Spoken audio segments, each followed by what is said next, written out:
Hello दोस्तों, नमस्कार। क्या आपने कभी सोचा है जो गोल्ड मतलब सोना कुछ साल पहले 2020 के आसपास 50,000 की रेंज में चलता था, वो आज 1.5 लाख के पार कैसे चला गया।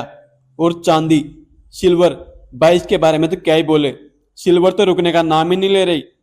इसके पिछले 5 से 6 साल पहले मतलब 2020 की बात करें तो ये 60,000 की रेंज में चलती थी। उसने 2026 जनवरी में अपना ऑल टाइम हाई 4,20,934 के समथिंग बना दिया, जो कि इतिहास का सबसे बड़ा ऑल टाइम हाई है सिल्वर का। लेकिन पिछले 2 से 3 दिनों में जो अचानक से गोल्ड एंड सिल्वर में जो गिरावट आई है, उसने सबको डरा के रख दिया। क्या यह सही वक्त है गोल्ड एंड सिल्वर में इन्वेस्ट करने का, या फिर यह एक सिर्फ शुरुआत है बड़े क्रेज की। आज की इस वीडियो में हम डाटा और हिस्ट्री के साथ समझेंगे कि सोने और चांदी में इतनी तेजी क्यों आई है, और अब उसमें इतना बड़ा बड़ा क्रेज क्यों हो रहा है, और आपको as a investor gold and silver में क्या करना चाहिए, बाय सेल या ओल्ड, इन सब के बारे में समझेंगे। इसलिए आप वीडियो के एंड तक बने रहना, क्योंकि ये वीडियो आप सभी के लिए बहुत इंपॉर्टेंट होने वाली है। चाहे आपके पोर्टफोलियो में गोल्ड या सिल्वर हो या ना हो, इसमें आपको बहुत कुछ सीखने को मिलेगा। तो चलिए शुरू करते हैं। नमस्कार दोस्तों, स्टॉक मार्केट का किंग चैनल पर मैं आपका बहुत बहुत स्वागत करता हूं। सबसे पहले गोल्ड एंड सिल्वर की हिस्ट्री एंड परफॉर्मेंस की बात करें तो गोल्ड एंड सिल्वर को वर्ल्ड में हमेशा से सेफ हेवन यानी कि सेफ असेट क्लास माना गया है। जब भी दुनिया में डर या अनसर्टेनिटी या ग्लोबल कॉन्फ्लिक्ट आता है, लोग अपने पैसों को निकालकर सोने और चांदी में इन्वेस्ट कर देते हैं, क्योंकि जब भी पूरी दुनिया में डर, तनाव या अनसर्टेनिटी आती है, उसका सबसे बड़ा फायदा इन दोनों असेट क्लास को होता है। मतलब दुनिया में जितनी ज्यादा अनसर्टेनिटी, डर या तनाव होगा, गोल्ड एंड सिल्वर में उतनी तेजी आएगी। गोल्ड की हिस्ट्री की बात करें तो 2019-20 में 10 ग्राम गोल्ड की कीमत 35 से 48,000 की रेंज में ट्रेड करती थी, जो 2026 के आते आते गोल्ड ने 1.5 लाख के ऊपर के लेवल दिखा दिए। यानी कि गोल्ड ने पिछले 6 साल में लगभग 180 से 200% तक का रिटर्न दिया है। जबकि सिल्वर की प्राइस की बात करें तो 2020 में 60,000 के आसपास चलने वाली सिल्वर ने जनवरी 2026 में अपना ऑल टाइम हाई 4,20,000 के आसपास लगा दिया। सिर्फ 2025 में सिल्वर ने 140% से ज्यादा के रिटर्न दिए हैं, मतलब अफलातून रिटर्न। लेकिन इन दोनों गोल्ड एंड सिल्वर में इतनी भयंकर तेजी क्यों आई है, उसके पीछे 3 बड़े मेजर रीजन है। फर्स्ट रीजन है जियोपॉलिटिकल टेंशन।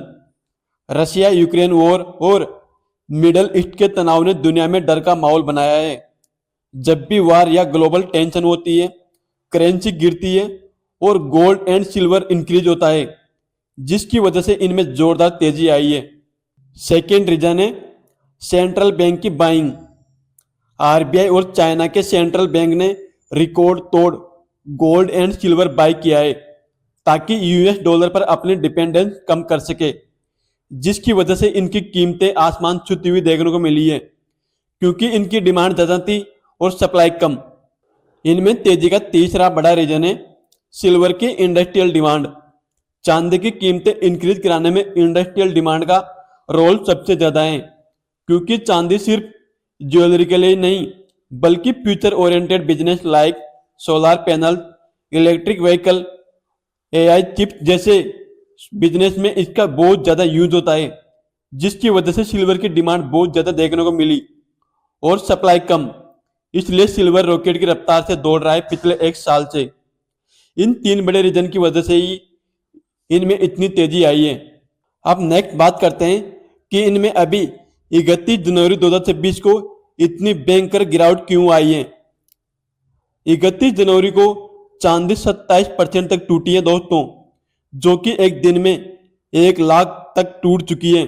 दोस्तों, ये कोई मजाक नहीं है। चांदी की कीमत एक दिन में 27% तक वाइप आउट हो चुकी है। इसका सबसे बड़ा रीजन है प्रॉफिट बुकिंग, क्योंकि जिन्होंने सिल्वर में नीचे के लेवल से बाइंग कर रखी है, उनको अच्छा खासा प्रॉफिट मिला है, जिससे वो प्रॉफिट बुकिंग कर रहे हैं और इसकी प्राइसेस नीचे गिर रही है, क्योंकि इसने 2025 में 100 से 150% तक के रिटर्न दिए हैं।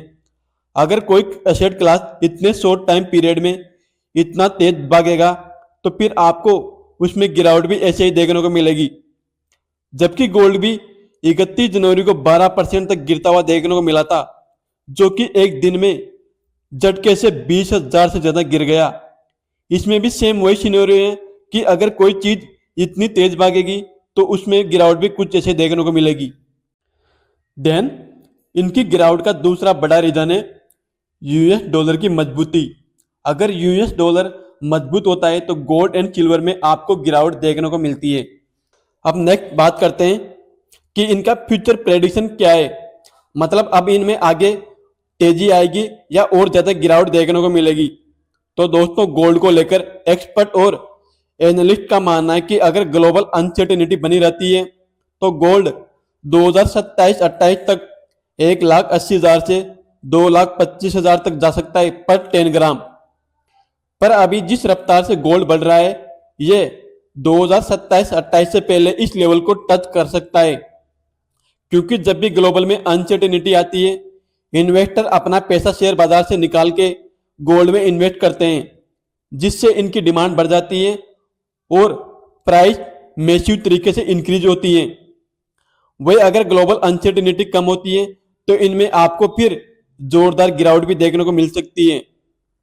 अगर सिल्वर चांदी की बात करें तो इसकी सप्लाई डेफिशिएट है, क्योंकि आपको सिल्वर की गोल्ड की तरह कोई माइंस देखने को नहीं मिलेगी। सिल्वर आपको बाय प्रोडक्ट ही मिलेगा। सिल्वर की डिमांड अब सभी future oriented sector like solar panel, AI chip, electric vehicle, semiconductor, इन सभी में सिल्वर का यूज होता है, जिससे इनकी कीमतें बढ़ना तय माना जा रहा है। अगर सिल्वर की डिमांड बनी रहती है तो ये वापिस से 4 लाख पर केजी से ऊपर निकल सकती है। देन अब नेक्स्ट बात करते हैं आप सभी के मोस्ट इंपोर्टेंट टॉपिक की कि इन्वेस्टर को अब इसमें क्या करना चाहिए, बाय, होल्ड या सेल। तो दोस्तों अगर आप नए इन्वेस्टर मतलब इनमें न्यू एंट्री लेने की सोच रहे हो तो दोस्तों अभी आप इनसे दूरी बनाए रखे तो ही अच्छा है। बट फिर भी अगर आप चाहते हैं कि मैं इन्वेस्टमेंट करना चाहता हूं गोल्ड एंड सिल्वर में, तो आपको पूरा पैसा एक साथ नहीं लगाना है, बाय ऑन डिप की स्ट्रेटेजी रखनी है, मतलब हर गिरावट में थोड़ी थोड़ी बाइंग करनी है। अगर आपने गोल्ड एंड सिल्वर में नीचे के लेवल से बाइंग कर रखी है तो दोस्तों आप अपना कुछ कैपिटल बुक कर सकते हो, क्योंकि आप सभी को पता है कि फ्यूचर में दुनिया इतनी शांत तो रहने वाली नहीं है।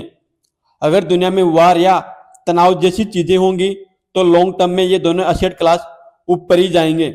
इसलिए आप खुद का टारगेट सेट करके डिसीजन ले सकते हो कि अब आगे क्या करना है। देन दोस्तों लास्ट पॉइंट है अपने पोर्टफोलियो को बैलेंस करके चलो। ऐसा ना हो कि अपने पूरे पोर्टफोलियो का पैसा सिर्फ सिल्वर एंड गोल्ड में लगा दिया हो। आपको कुछ पैसा इक्विटी बॉन्ड्स में भी रखना चाहिए, मतलब पोर्टफोलियो को डाइवर्सिफाई करके चलना है। देन अब फाइनल कंक्लूजन की बात करें तो दोस्तों बॉटम लाइन यही है कि सोना चांदी सिर्फ धन्यवाद देने के लिए नहीं है, बल्कि इन्फ्लेशन से लड़ने का सबसे बड़ा हथियार है। गिरावट से डरे नहीं, बल्कि इसे एक मौके की तरह देखें। आपको क्या लगता है, क्या सिल्वर वापस से अपने 4 लाख के लेवल को टच कर पाएगी या नहीं कर पाएगी? कमेंट सेक्शन में अपनी राय जरूर रखें। एंड दोस्तों लास्ट में मैं आप सभी को क्लियर कट डिस्क्लेमर देना चाहूंगा कि मेरी तरफ से किसी भी शेयर को या एसेट क्लास को बाय, सेल या होल्ड करने की कोई रिकमेंडेशन नहीं है। आपको किसी भी एसेट क्लास में जाना है या नहीं जाना है उसका डिसीजन आप खुद से या अपने फाइनेंशियल एडवाइजर से ले सकते हो। अगर आप सभी को वीडियो हेल्पफुल लगी तो वीडियो को लाइक एंड चैनल को सब्सक्राइब करना ना भूले। मिलते हैं नेक्स्ट वीडियो में, तब तक के लिए happy investing friends. Thank you.